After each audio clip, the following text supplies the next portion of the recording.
Ok. On vous écoute. C'est parti. Donc, bonjour à toutes et tous. Donc, on est concerné maintenant par le symposium qui porte sur la psychologie du langage et de la communication, avec l'idée qu'on va vous présenter des travaux qui vont finalement permettre d'ancrer les choses et surtout montrer les développements qu'il y a eu. Parallèlement, je ferai une conférence cet après-midi qui portera plus sur une partie historique. Alors ce symposium, comme vous allez le voir, est en lien avec les travaux qui sont menés par André Ndobo, par Marie-France Agnoletti, Brigitte Minondo et Isabelle Olry-Louis. Alors je vais démarrer un peu cet atelier autour de l'analyse du discours et puis les enjeux. Et ce que je vais mettre en évidence, c'est le fait qu'avant tout, il s'est agi de montrer que la langue était finalement différente d'un code. Alors la langue est différente d'un code, cela veut dire que ça va remettre en question un certain nombre d'éléments et d'acquis à partir de l'étude du langage. Alors ce que j'ai appelé en fait un changement de paradigme. Alors ce changement de paradigme, en fait, il va être double. Double, voire triple, si on regarde les choses un peu avec une focale plus précise.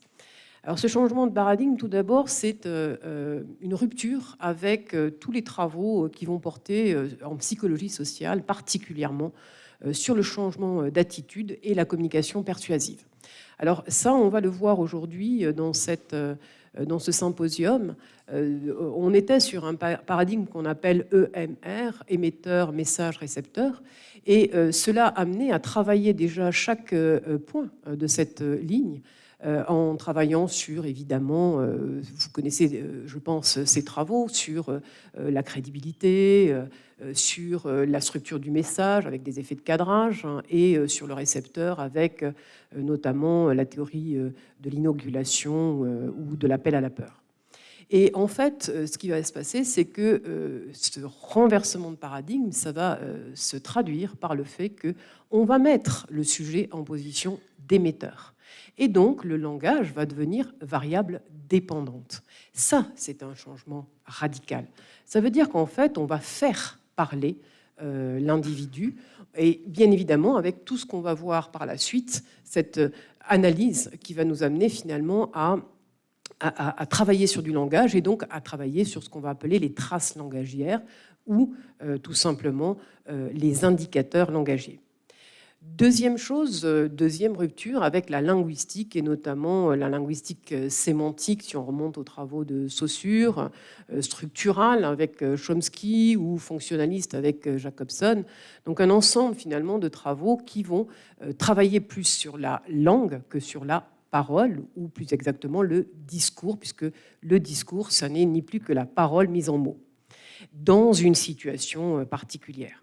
Et puis, également avec une rupture avec la sociolinguistique, avec les travaux notamment de Bernstein et Labov, qui considéraient que la langue, effectivement, était un code, mais plus exactement, qui dépendait finalement de structures sociales qui venaient finalement peser sur l'individu et l'amener à utiliser le langage de manière, ce fameux vernaculaire, hein, de manière un peu, on va dire, imparfaite.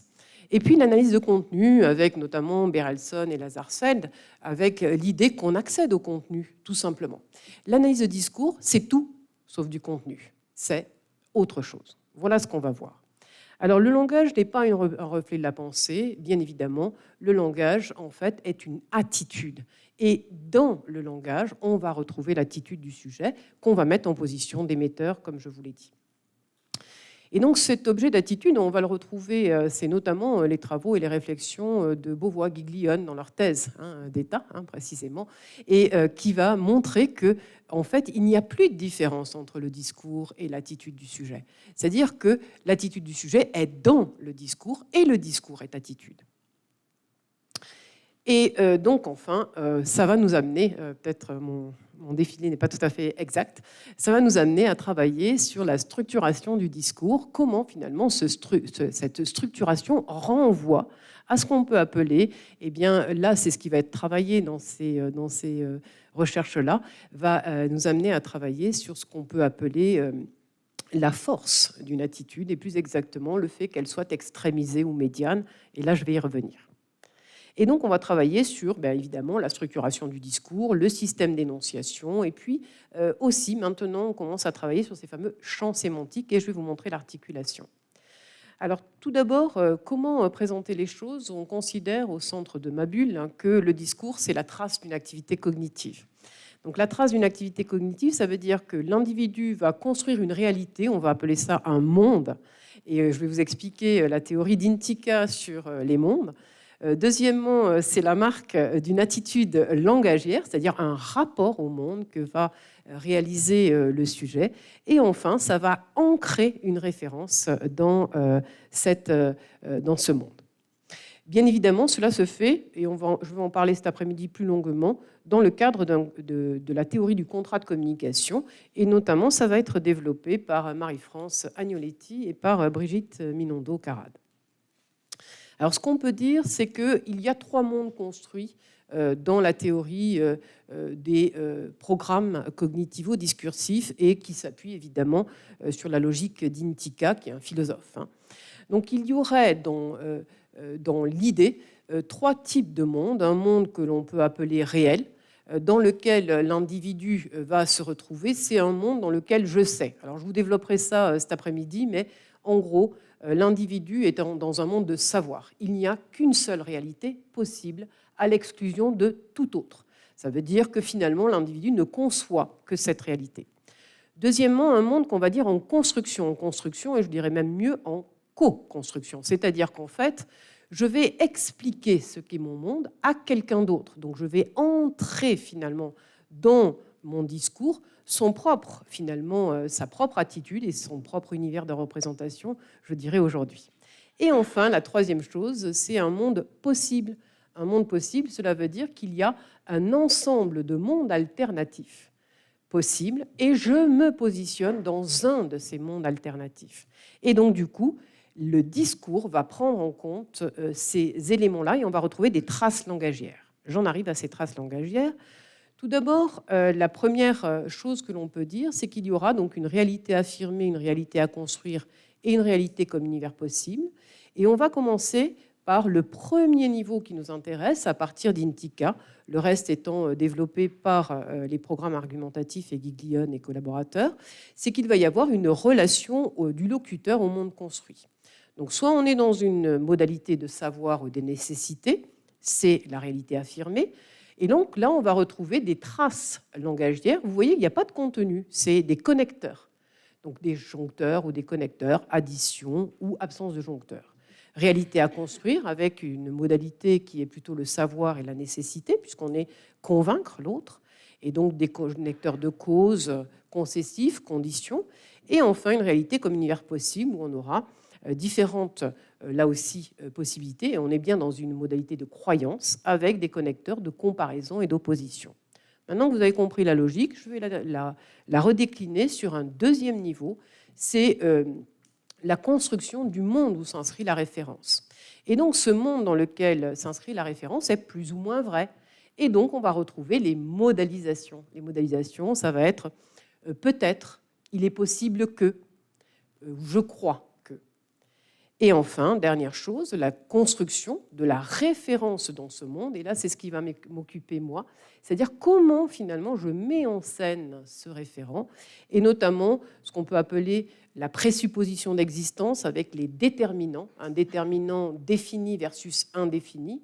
Défini, c'est le, indéfini, c'est un. Si je dis, pour reprendre ce dont on parlait tout à l'heure, le chat ou un chat, c'est celle de Sœur, là, au passage, eh bien, c'est un degré d'existence différent. Giglione a travaillé sur l'enfant ou un enfant et les verbes. Voilà. Donc, cela, ça a été traité du point de vue des indicateurs langagiers. Aucun ne comporte du sens. Maintenant, pour ce qui concerne le sens et l'articulation des arguments, eh bien, on va avoir des arguments unipolarisés, c'est-à-dire d'une seule polarité dans le premier univers, puisqu'on, j'allais dire, c'est un monde unique qu'on va défendre. et une structure monolithique, c'est-à-dire qu'un seul type d'argument du début à la fin, donc pas d'argument contradictoire. Une forme entonnoir avec des arguments des deux polarités au départ et on arrive à la fin avec des arguments monopolarisés. Et enfin, bloc, alternance d'arguments positifs, négatifs. Alors, ce que vous allez voir, c'est finalement l'évolution de ces travaux à partir de ce programme et de ces programmes cognitivo-discursifs. Vous retrouverez les indicateurs langagiers que je vous ai donnés et vous retrouverez ce qui va m'occuper maintenant, la question de l'ancrage finalement de la référence dans le monde construit. Alors, je vais vous parler, donc je passe à ma partie communication, je vais vous parler plus particulièrement de l'attitude langagière et représentation et cette articulation entre les deux qui est un peu mon intérêt aujourd'hui, entre ces deux niveaux. Alors, j'ai été formée évidemment à l'école Giglione, donc plutôt sur les programmes cognitivo-discursifs et maintenant je développe des choses autour des représentations et des représentations sociales. Juste en quelques mots, je vais aller assez vite. OK. Donc, sur la relation soignant-patient, pour illustrer ce qu'on peut faire, plus que pour démontrer. Donc, je suis plutôt dans un monde alternatif que dans un monde à construire ou un monde à affirmer.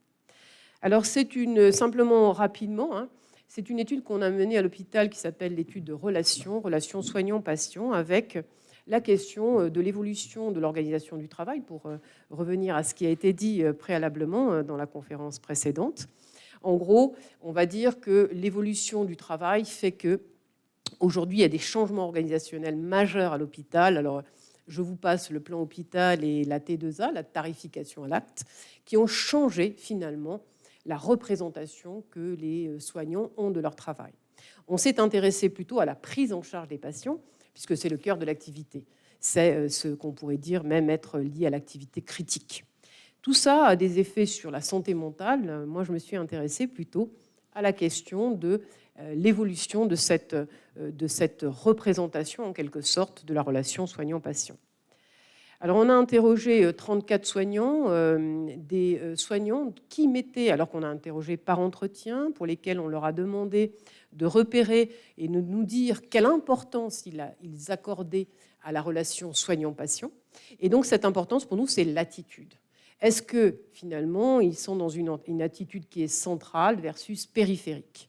Et c'est ça qui va m'amener à remonter à la représentation, alors que parfois, on fait plutôt le mouvement inverse. Ici, l'attitude va nous amener à travailler sur l'ancrage du référent, relation soignant-patient, dans le discours, et donc voir comment, finalement, cette attitude amène à organiser son discours, à le structurer d'une certaine manière. Donc voilà, c'est équilibré. Ils accordent pour certains une place centrale à la relation soignant-patient et finalement à la prise en charge, et d'autres une attitude plutôt périphérique. On a fait une analyse propositionnelle du discours pour la partie attitudinale et une analyse de contenu lexical avec plutôt Ira Mutek et les champs sémantiques pour la deuxième partie. Pour ce qui concerne tout d'abord l'attitude centrale, on voit apparaître finalement une structuration autour de connecteurs de causes et de conditions et de modélisation forte pour les soignants qui ont en tête la prise en charge finalement des patients et qui considèrent que c'est central la relation soignant-patient par rapport à cette activité de travail. On est donc ce qu'on pourrait appeler, nous, un monde à construire, puisqu'on a les joncteurs de causes-conditions et des modélisations fortes. Pour ce qui concerne maintenant la construction de la référence, je rentre dans la représentation cette fois-ci, c'est-à-dire au cœur finalement du discours en termes plus de contenu au fur et à mesure. Eh bien, on va avoir, on va dire, quelque chose qui est plutôt un monde à construire, puisqu'on a à la fois des statifs en grande partie et des factifs, c'est la structuration du monde à construire. Ça veut dire qu'en fait, on ancre sa référence en disant ce qu'elle est et ce qu'elle fait, pour dire les choses peut-être plus facilement. Et enfin, sur l'analyse de la prise en charge, qui va être cette fois-ci mon objet de représentation, eh bien, on s'aperçoit qu'il y a deux façons de concevoir les choses. Et on voit bien que pour ceux pour lesquels l'attitude est centrale, eh bien, il y a bien une relation entre soignant et patient. Je pense que Ira Mutek est assez clair là-dessus. Vous voyez moins les structures avec TROP, mais c'est pareil. eh bien, on voit bien qu'il y a deux éléments. Il y a le soignant et le patient, alors que pour ceux pour l'attitude des périphériques, c'est centré qu'au niveau du patient. Entendez là le soin, alors que de l'autre côté, c'est la relation de soin. Voilà, c'est comme ça que les choses peuvent être vues, c'est-à-dire que quand on rentre dans le contenu, la structure a bien prédéterminé ce contenu. C'est ce que j'ai essayé de vous dire maintenant.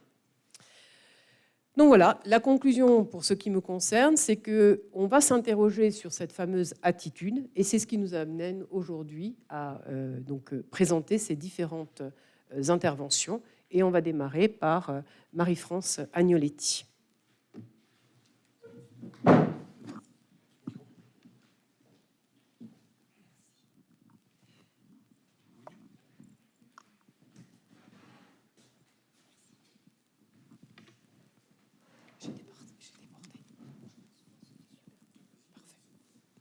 Vous m'entendez? Très bien. Bon, c'est un peu difficile de passer après Nicole Dubois.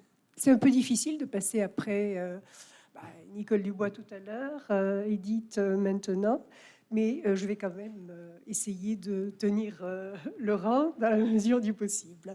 Donc moi, je vais vous parler effectivement d'une étude que j'ai réalisée donc à l'Université de Lorraine et qui a été répliquée à plusieurs reprises, qui au départ porte donc sur l'impact du genre et de la forme d'adresse à autrui en ouverture d'un espace interlocutoire lors de la réceptivité à une invite dans le cadre d'une première rencontre. Donc il s'agit en gros d'étudier ce qui se passe, quelles sont les traces langagières que l'on peut identifier lors d'une première rencontre que l'on pourrait considérer comme une première rencontre amoureuse. Alors, très bien. Très bien. Donc, au départ, l'idée est de partir de la notion de première rencontre. Une première rencontre, c'est, pourrait-on dire, une situation sociale qui se produit dans certaines circonstances, bien sûr, et qui, précisément, implique au moins deux individus. Alors, parmi les circonstances de la rencontre, on peut avoir des circonstances ordinaires, mais on peut avoir des circonstances extraordinaires. Les circonstances ordinaires, c'est tout simplement les circonstances routinières. Les autres sont un peu plus provoquées et donc ne rentrent pas forcément dans des routines. C'est celles-ci qui, précisément, nous ont intéressés. Et alors, pour les individus, eh bien, c'est simple. Les individus se perçoivent déjà. Les individus se forgent une impression les uns des autres et les individus, ensuite, interagissent. Et dans le cadre donc d'une première rencontre, nous pouvons considérer que nous sommes précisément, comme cela a été évoqué tout à l'heure, dans le cadre d'une situation potentiellement communicative. Cette situation potentiellement communicative, c'est précisément ce qui se produit juste avant l'ouverture de l'espace interlocutoire. Et cette ouverture de l'espace interlocutoire fait que dans la situation potentiellement communicative où nous avons deux individus A et B, ces deux individus vont être liés finalement dès la première prise de parole par ce que l'on peut considérer comme un contrat de communication. Donc c'est cette première prise de parole qui instaure précisément le contrat de communication dans la mesure où, eh bien, précisément, le premier interlocuteur fait une évaluation de la situation, ouvre l'espace interlocutoire par une prise de parole, et cette première prise de parole, dès lors qu'elle est ratifiée par le deuxième interlocuteur, eh bien, amène finalement à une négociation, et ensuite, suivant un modèle ternaire, pourrait amener à une clôture de cet espace interlocutoire. Voilà pour une reprise de ce qui a été proposé tout à l'heure. Et alors, voilà, maintenant, si je transpose un peu cette première approche qui nous a été proposée par Guiglione à ce qui se passe dans une première rencontre, et on pourrait bien considérer qu'une première rencontre donc, suit le modèle de Guiglione dans la mesure où la première prise de parole eh bien, permet de valider ou non le contrat, ouvre la voie à la négociation. Cette négociation porte à la fois sur la référence et sur la relation et suit, comme cela a été évoqué tout à l'heure, des principes qui sont les principes de pertinence ou principes de réciprocité. Donc, si je me situe dans le cas de la première rencontre d'une invite, eh bien, j'ai, en référence aux premiers travaux qui ont été réalisés par Clark et Hadfield, eh bien, je reprends tout simplement l'idée d'une première prise de parole par un interlocuteur qui ouvre un espace interlocutoire en disant, parce qu'il rencontre une personne pour la première fois, ce sont des scènes qui se sont passées sur des campus, bien sûr, en disant « je vous trouve, je suis désolé, je vous trouve attrayant ou très attrayant, je vous trouve sympathique ». Et ensuite, il y a précisément une des trois requêtes. Vous comprendrez bien que dès lors que la personne est interpellée, elle répond. Et c'est précisément tout ça qui va nous intéresser par la suite, c'est-à-dire le type de réponse qui va être fait par les participants. Alors, en ce qui concerne ces travaux, alors j'ai envie de faire une petite remarque en rappelant tout simplement, comme le disait Nicole, et comme ça a été évoqué tout à l'heure, que les travaux sur l'invite amoureuse sont des travaux qui existent de manière un peu épisodique. Si vous voulez, il n'y a pas de suivi dans ces travaux. Néanmoins, régulièrement, des chercheurs s'intéressent à ce qui se passe lors de ces premières rencontres, de ces premières invites. Et en fait, on a des travaux qui nous montrent précisément quel est l'effet du genre du demandeur sur la réceptivité. L'effet de la taille de la requête, c'est précisément en lien avec les travaux de Clark et Hadfield. L'effet du statut relationnel, ce sont des travaux un petit peu plus récents. L'effet de l'attrait, on a aussi deux études sur l'effet de l'attrait, dont une plus récente, et l'effet du statut social sur l'acceptation de l'invite.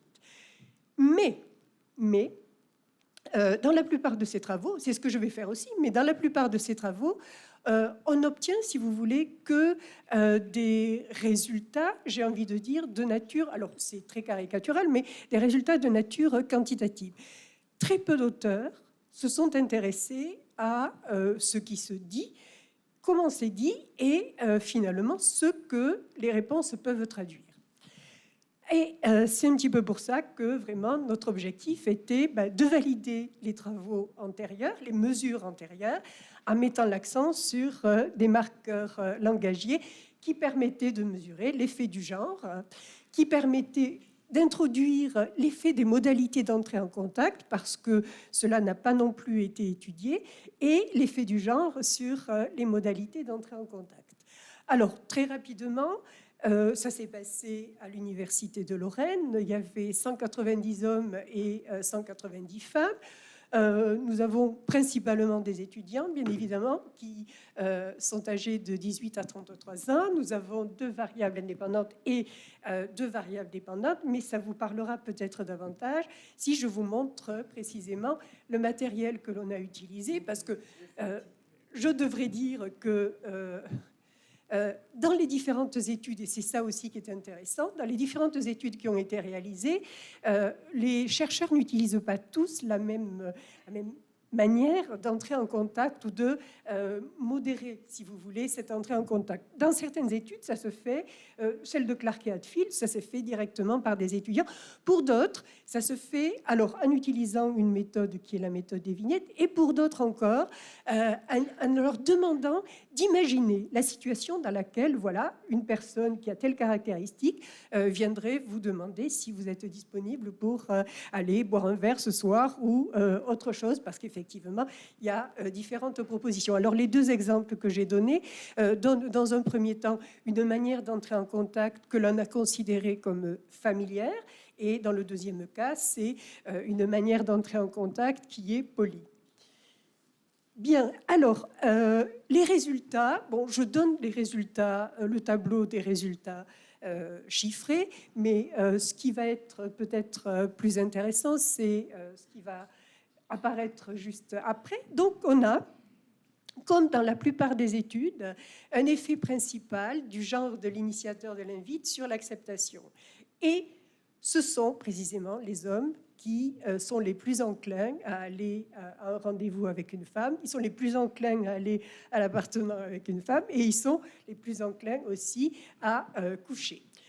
On n'a pas d'effet principal de la modalité d'entrée en contact, mais on a un effet du genre sur la modalité d'entrée en contact. Et là encore, ce sont précisément les hommes qui sont plus enclins à accepter un rendez-vous que les femmes lorsque la modalité d'entrée en contact est polie, familière ou neutre. Voilà donc pour les principaux résultats, les principales mesures que nous avons faites, en tout cas sur les deux variables dont je souhaitais faire la présentation aujourd'hui. Mais maintenant, bien sûr, comme je l'ai dit tout à l'heure, l'idée était d'aller un petit peu plus loin et de regarder quels sont les marqueurs langagiers qui apparaissent dans les réponses qui ont été données par les hommes et par les femmes. Alors, que remarque-t-on? Eh bien, premièrement, donc l'analyse a été faite en utilisant TROP. Premièrement, on remarque que les scénarios de référence pour les hommes et pour les femmes ne sont pas les mêmes. Pour les femmes, on a des scénarios qui se rapportent davantage au comportement et au sentiment, alors que pour les hommes, nous avons des scénarios qui se rapportent davantage à la communication. Pour les femmes, eh bien, nous avons, parmi les références les plus utilisées, les salutations, alors que pour les hommes, c'est... c'est l'inverse. Pour les hommes, c'est la salutation, et pour les femmes, le remerciement. Ensuite, comme ça a été évoqué aussi tout à l'heure, les connecteurs jouent un rôle particulier, puisque nous avons principalement des connecteurs d'opposition chez les femmes et des connecteurs de temps chez les hommes. Et ensuite, nous avons aussi des différences au niveau des modalisations, puisque nous avons principalement des affirmations chez les hommes et des négations chez les femmes. Voilà ce qui, dans un premier temps, est apparu, qui nous permet de distinguer les marqueurs langagiers dans les réponses qui ont été données par les hommes et dans les réponses qui ont été données par les femmes. Maintenant, si on regarde un petit peu plus finement les marqueurs langagiers selon le genre et la modalité d'entrée en contact, là aussi, nous avons quelques différences. En ce qui concerne les scénarios, eh bien, nous avons, comme nous l'avons vu dans le tableau précédent, eh bien, des scénarios relatifs au comportement et au sentiment qui apparaissent chez les femmes dans la condition polie, condition d'entrée en contact polie et condition d'entrée en contact familière. Ensuite, pour les femmes, eh bien, nous avons les salutations principalement lorsque on est sur le mode d'entrée en contact familier, alors que chez les hommes, nous avons les salutations lorsque le mode d'entrée en contact est poli. Pour ce qui concerne les remerciements, nous sommes dans la suite des résultats du tableau précédent. Nous avons principalement des remerciements pour les femmes, mais dans la modalité d'entrée en contact poli. Ensuite, et là, je n'avais pas cette catégorie dans le tableau précédent, nous avons la présence de verbes déclaratifs. Ces verbes déclaratifs, dont je vous ai donné quelques exemples du type connaître, c'était dans des expressions du type mais je ne vous connais pas. Préférer, c'était dans des expressions du type je préfère pas. Donc nous avons ces verbes déclaratifs qui apparaissent davantage dans la modalité d'entrée en contact poli pour les femmes et dans la modalité d'entrée en contact neutre pour les hommes. Et ensuite, eh bien, le pronom personnel « je », ce qui n'est pas surprenant, puisque, évidemment, chaque premier locuteur prend la parole en s'impliquant précisément dans le discours qu'il tient. Voilà donc ce que nous avons pu retenir de l'analyse de ces marqueurs langagiers qui nous donnent presque des informations supplémentaires par rapport à une analyse purement quantitative. Et justement, dans la discussion, donc, je voulais mettre l'accent sur deux points. Premièrement, c'est précisément que les marqueurs langagiers précisent les résultats quantitatifs et permettent d'identifier des types de discours. Un discours qui serait peut-être un discours féminin ou lié aux femmes, si vous préférez, qui relève davantage du registre des comportements et des sentiments. Un discours qui serait aussi centré sur les sentiments, les remerciements avec des connecteurs d'opposition et des modalisations d'opposition, alors que chez les hommes, nous aurions un discours qui est davantage centré sur le registre de la communication, avec des salutations, des connecteurs de temps, des modalisations affirmatives et des verbes déclaratifs, précisément, dans le mode d'entrée en contact neutre, à la différence des femmes, où on était avec des verbes déclaratifs dans le mode d'entrée en contact poli. Et alors, pour faire écho précisément à ce qui a été présenté tout à l'heure, je voulais juste rappeler que finalement, ces traces langagières qui ont été identifiées, qui permettent de présenter deux discours différents, eh bien, ces traces langagières permettent d'identifier finalement deux programmes cognitivo-discursifs qui ont été proposés par Rodolphe Giglione. Pour les femmes, en tout cas, un monde qui relève d'une réalité à construire, et pour les hommes, eh bien, un monde qui relèverait d'une réalité comme un univers possible. Et je vous remercie de votre attention.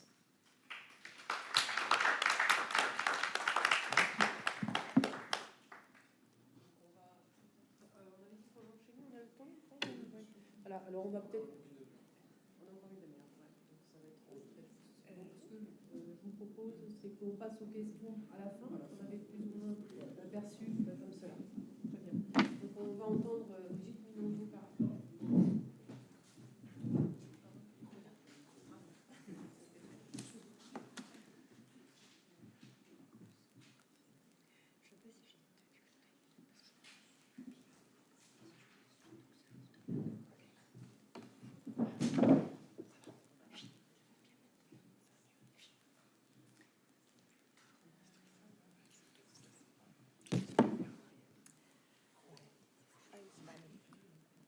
Oui. Donc moi, je vais vous parler d'une étude qui s'appelle Alliance de travail, autonomie du demandeur d'emploi dans des entretiens de suivi d'inscription à Pôle emploi. Et on va voir l'intérêt de l'analyse du discours. Cette étude a été réalisée en collaboration avec Edith Salès-Villemain, Pierre de Oliveira et Anthony Klein. Et elle a fait l'objet d'une convention entre Pôle emploi et le laboratoire Psydrépi. Pour cette étude, donc, on s'est appuyé sur le contrat de communication de Giglione qui montre que toute interaction n'est pas une situation neutre. Elle produit des effets sur le discours. Ce modèle aussi nous permet de caractériser la situation étudiée en spécifiant les paramètres de l'espace interlocutoire, comme l'a dit tout à l'heure Edith Salès-Villemain, les interlocuteurs, les rôles, les buts, les enjeux, les principes et les règles de cette situation. Et également, ce modèle va nous donner un cadre qui permet de comprendre ce qui se joue au travers de l'entretien de suivi d'inscription. Paul nous dit que toutes les formes d'accompagnement se placent aujourd'hui sous une seule et même bannière, viser l'autonomisation de la personne.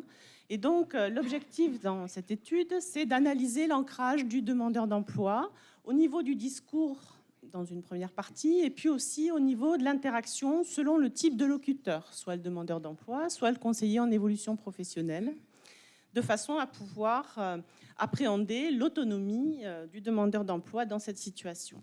Plus spécifiquement, il s'agit de comprendre comment cet ancrage est lié à l'alliance de travail perçue, soit du demandeur d'emploi, soit du conseiller, dans l'entretien de suivi d'inscription.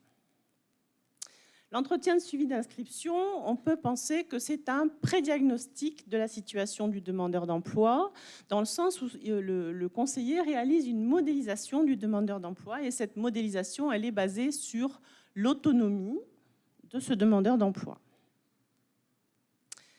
L'espace interlocutoire, donc, pour reprendre les propos d'Edith, les interlocuteurs, avec donc le conseiller et le demandeur d'emploi, qui se rencontrent au cours d'un premier entretien pour finaliser l'inscription qui a déjà été réalisée sur le site de Pôle emploi.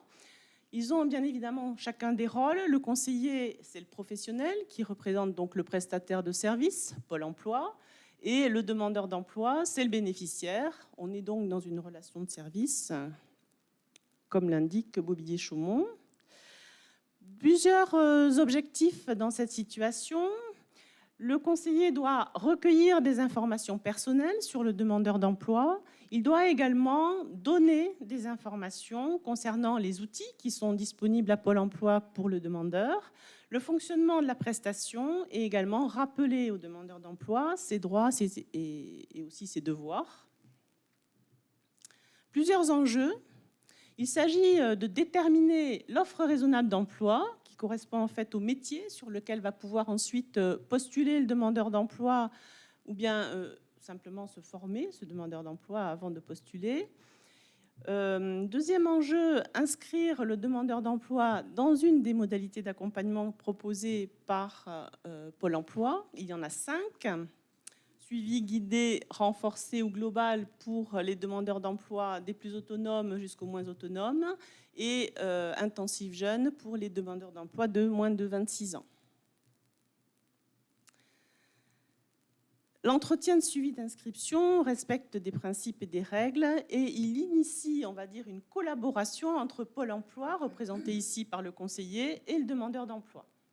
On peut donc considérer qu'on est dans une relation complémentaire dans laquelle le conseiller occupe la position haute, puisqu'il dispose d'une expertise dans le domaine de la réinsertion professionnelle, et le demandeur d'emploi occupe une position basse, il est en posture de sollicitation.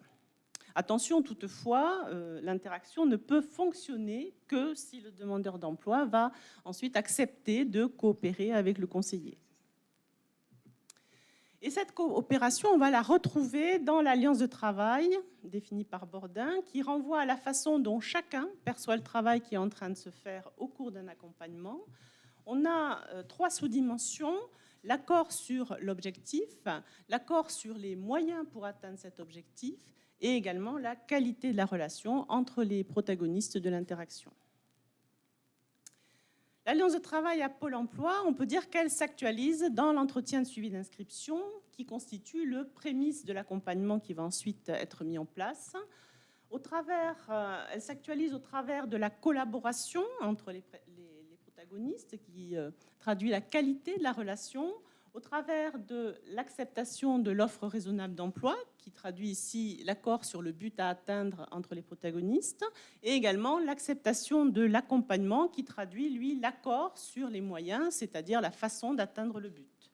Et tout ceci, donc, en fonction de l'autonomie perçue du demandeur d'emploi par le conseiller.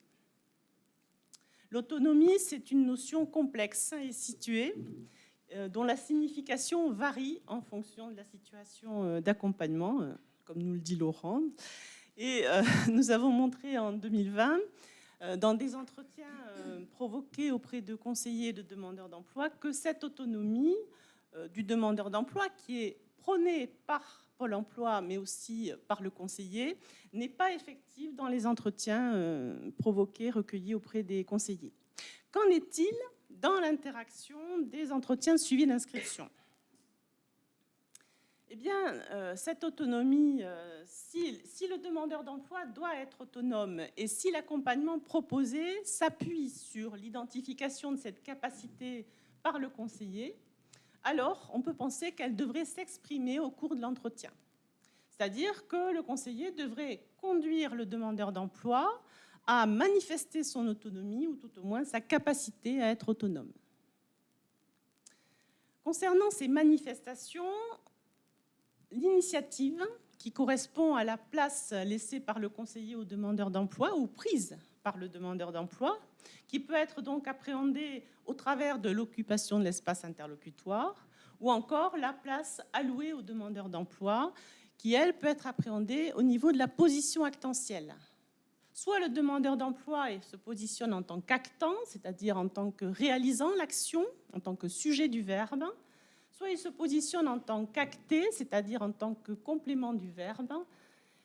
Donc, on a dans la position actentielle 2 niveaux qui peuvent être appréhendés. Un premier niveau qu'on appellera focalisation, qui correspond en fait à la fréquence de la position actentielle du demandeur d'emploi dans le discours produit, et un deuxième niveau qui correspond en fait à savoir qui contrôle l'action, donc finalement qui est placé en position d'actant. L'entretien de suivi d'inscription, donc, on devrait avoir une alliance de travail perçue par le conseiller et ou par le demandeur d'emploi qui entretient un lien avec l'expression de l'autonomie du demandeur d'emploi. Expression au niveau de l'initiative qui est prise par ce demandeur d'emploi ou encore au niveau de la place qui va être occupée par celui-ci. 41 observations ont été recueillies avec 41 demandeurs d'emploi et 22 conseillers. 41 entretiens de suivi d'inscription recueillis entre septembre et octobre 2020 dans 5 agences de Pôle emploi en Bourgogne, retranscrits bien sûr en respectant l'anonymat, d'une durée moyenne de 40 minutes. Le questionnaire, 82 questionnaires recueillis suite aux entretiens. Ce questionnaire comportait la Working Alliance Inventory de Horvath et Greenberg, traduite en français par Cornet, et adapté au contexte de Pôle emploi concernant la formulation et la taille de l'échelle, ainsi que des questions de caractérisation.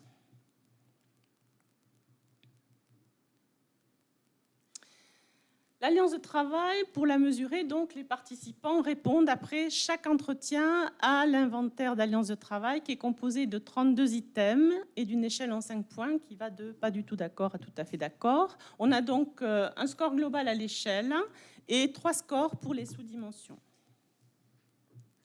Concernant la mesure de l'autonomie et plus particulièrement l'initiative, donc, au travers donc, de l'occupation de l'espace interlocutoire, nous avons calculé le nombre total de mots énoncés par le demandeur d'emploi sur le nombre total de prises de parole du demandeur d'emploi.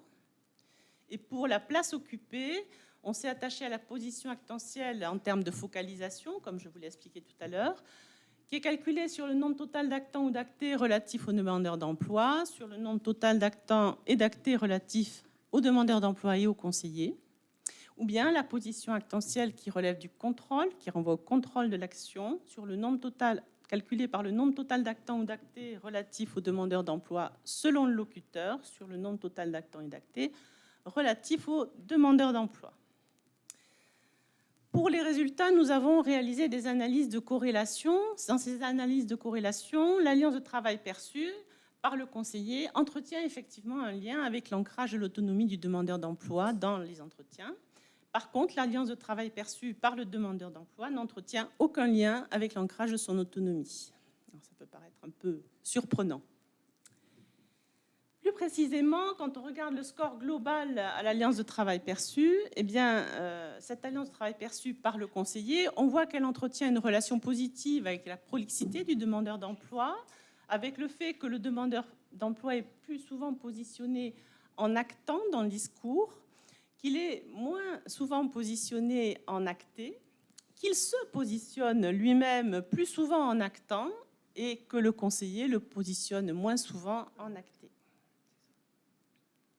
Donc, seule l'alliance de travail perçue par le conseiller a un lien avec l'ancrage de l'autonomie du demandeur d'emploi, à la fois au plan de l'initiative et de la place occupée dans l'interaction. Si on regarde les sous-dimensions, on voit que l'objectif perçu par le conseiller se comporte comme le score global, que les moyens perçus entretiennent un lien tendanciel avec l'autonomie du demandeur d'emploi au plan de la place occupée, et la qualité de la relation perçue par le conseiller entretient un lien avec l'autonomie au plan de l'initiative et un lien tendanciel au plan de la place.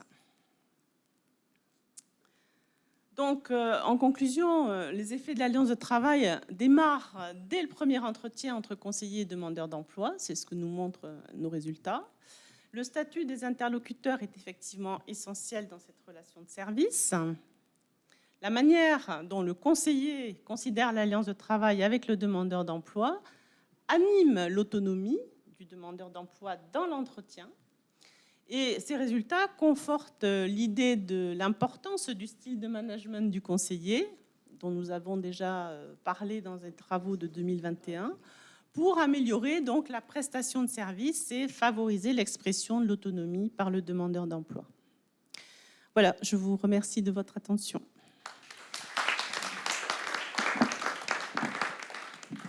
Oui, bonjour. Mon but, c'est d'essayer, dans la mesure du possible, d'articuler les apports de l'analyse du discours avec un champ un peu particulier qui est celui de l'étude des préjugés, de leur identification et de leur mesure.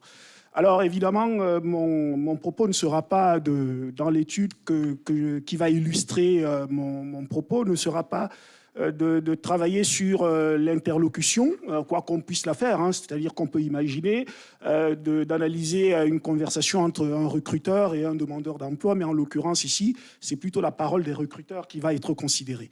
Donc, je pense que le risque, c'est, quand on parle d'analyse de discours, c'est de considérer que ce n'est qu'un outil de mesure, alors que c'est finalement la révélation quand même d'un champ théorique assez riche, avec comme fil rouge de ces différents modèles théoriques l'idée qu'il y a une relation dialectique entre le langage et la cognition sociale. C'est-à-dire qu'il y a de la cognition dans le langage et l'inverse est vrai. J'en ai pour preuve l'idée suivante. Je pense que, contrairement à ce que disait Searle, c'est-à-dire que le dire n'est pas seulement de faire, mais c'est aussi de signifier la pensée ou la croyance de l'individu dans ce que l'on dit. Et de ce point de vue, je pense que l'idée que les énoncés ne sont pas neutres est vraiment centrale. L'idée que les énoncés permettent de transcrire de manière polyphonique à la fois ce que l'on veut faire entendre et les à côté qu'on suggère est très importante pour nous, notamment sur la question des préjugés. Donc, je reviens parce que pour moi, la phrase, en tout cas la phrase de Guiglione sur le fait que le langage, finalement, c'est la mise en scène des représentations, dit tout hein, de l'objectif qui est le mien dans cette présentation. Et à côté de ça, il y a d'autres théories. Si on essaye d'élargir la focale pour regarder au-delà de la théorie de l'énonciation, d'autres théories, la théorie des biais langagiers possède un peu de la même logique parce que dans les premiers travaux, hein, ceux de Semin et Fielder sur les catégories, le modèle des catégories linguistiques, c'était la même préoccupation de considérer que les verbes, les adjectifs, étaient des éléments très importants pour rendre compte finalement de la croyance des individus. Si on prend la psychologie discursive, et cette fois-ci, la focalisation n'est pas seulement sur le discours de l'individu, mais elle est sur le discours de l'individu en tant que membre d'un groupe social. Ça articule un peu la problématique du discours avec les représentations sociales. C'est-à-dire que ce que l'individu dit n'est finalement que le reflet de la croyance de l'environnement social dans lequel il se trouve. Et donc, les psychologues du discours, notamment les anglo-saxons, Vettrel et Potter, insistent sur la dimension d'accomplissement des actions dans un espace social donné, de construction collective de la réalité. Donc c'est important. Donc si je résume cette première slide, c'est l'idée qu'il y a un lien entre le dire et les croyances et que finalement, ce lien, on le situe à différents niveaux, au niveau de l'individu, mais également au niveau du collectif. Donc, ayant dit que l'analyse de discours était un outil, enfin un élément théorique, je dois quand même redire aussi que c'est un outil de mesure. Et je pense qu'Edith a bien déblayé le terrain, donc je vais aller très vite. L'analyse propositionnelle, qui est quelque chose qui nous rassemble tous, et notamment les marqueurs discursifs, il y en a quelques-uns qu'on peut situer dans chacun des trois mondes hein, qui ont été évoqués tout à l'heure, les verbes, les connecteurs, les modélisateurs, les pronoms, les adjectifs, mais qui tous, d'une façon ou d'une autre, disent quelque chose de la croyance que l'individu ou le locuteur veut faire passer, hein, l'adresse qu'il fait à autrui, réel ou imaginaire. Donc c'est très important. Et la même préoccupation existe dans la théorie des biais langagiers intergroupes, parce que la typologie en verbe de description jusqu'aux adjectifs, qui clarifie le rapport entre un individu qui doit rendre compte d'un événement selon que cet événement a été produit par un membre de son groupe ou un membre d'un groupe, disons d'un exogroupe, selon que cet événement est positif ou négatif. On voit très bien que le choix, on va dire, catégoriel que l'individu va faire va bien déterminer la façon dont il se positionne à l'égard de cet événement. L'analyse de discours, donc, dans le champ des préjugés, c'est quoi en fait? c'est d'abord de considérer l'évolution du cadre légal et ses impacts sur l'expression directe des préjugés. On peut tous convenir que les législations contre les préjugés n'ont cessé d'abonder, mais en même temps, il est bien difficile de considérer que les préjugés ont disparu dans nos sociétés. Et donc, qu'est-ce qui se passe ? On est dans le règne d'une forme d'ambivalence attitudinale. Et je reprends ici quelques expressions qui me semblent tout à fait être des belles images pour témoigner de la complexité de la situation dans laquelle on se trouve. Je pense notamment au titre de l'article de Tougas et ses collègues en 1995 qui disait « Le néosexisme, pour parler d'une forme de préjugé ou de discrimination, plus ça change, plus c'est pareil. » C'est-à-dire qu'il y a une évolution législative, mais les choses ne changent pas. Van Dijk, qui est lui aussi un théoricien, non pas, il est à la limite de la psychologie sociale et du langage, qui dit que finalement, ce qu'on peut entendre à travers l'ambivalence attitudinale, c'est précisément l'idée qu'on essaie de faire bonne impression ou plutôt éviter de faire mauvaise impression ou ne pas perdre la face. Parce qu'il y a des contraintes légales, quand on discrimine ou quand on a des préjugés, ce n'est pas neutre. On peut être puni à la fois par la loi et par la sanction du groupe social, parce que c'est une norme socialement désirable maintenant de ne pas avoir des préjugés. Alors, ça pose le problème dans ce contexte-là. Comment mesurer les préjugés? Est-ce qu'on peut toujours s'en remettre aux bons vieux outils explicites, c'est-à-dire les mesures auto-rapportées? C'est Fazio qui disait que finalement, il faut trouver des dispositifs qui permettent d'entrer dans la tête des gens. C'est-à-dire aller décrypter ce qu'il y a dans leur tête et qu'ils ne veulent pas forcément donner à voir. Donc, on a les mesures basées sur l'amorçage, je n'y reviens pas, puisque ce n'est pas l'objet ici. Et puis, donc, notre parti a été de considérer plutôt les mesures discursives, avec des applications de l'analyse de discours dans plusieurs domaines, avec plusieurs auteurs, dans l'étude des préjugés ethno-raciaux, dans l'étude des préjugés sexistes. L'étude que je vais présenter pour illustrer un peu mon propos, elle porte sur la discrimination des seniors au travail. La question de l'injustice professionnelle contre les seniors, elle est bien documentée. Il y a un débat sur la borne à partir de laquelle on considère qu'on est senior ou qu'on ne l'est pas. Mais on va dire que l'examen de la littérature montre que ça se joue autour de 50 ans. Certains parlent même de 45 ans, ce qui semble très tôt, mais en fait, je pense même que cette borne 45-50 est aussi activée par le fait que, notamment en France, il y a une culture précoce de la sortie. C'est-à-dire qu'il y a une tendance chez les décideurs économiques ou chez les employeurs à mettre les gens en pré-retraite de façon très rapide. C'est ce qui a, disons, fixé un peu les choses autour de 45-50 ans.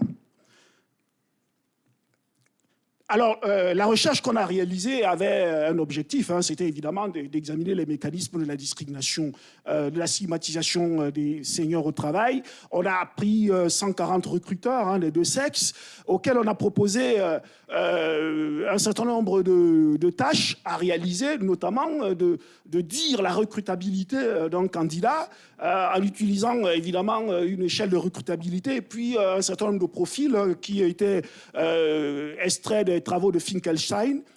Et puis, on a proposé aussi de produire un discours sur les candidats évalués, en termes de justification de la décision qu'ils avaient prise à propos du candidat.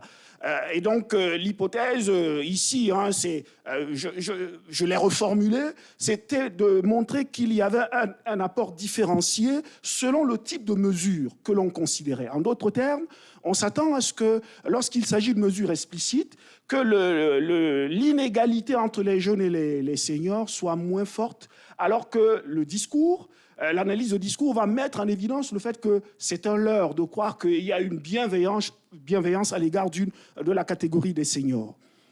Donc, les résultats qu'on a produits, évidemment ici, on voit très bien sur la première partie que la dimension, les jeunes sont beaucoup plus invités à un entretien, ils sont plus recommandés, ils sont plus considérés comme ayant un potentiel de développement.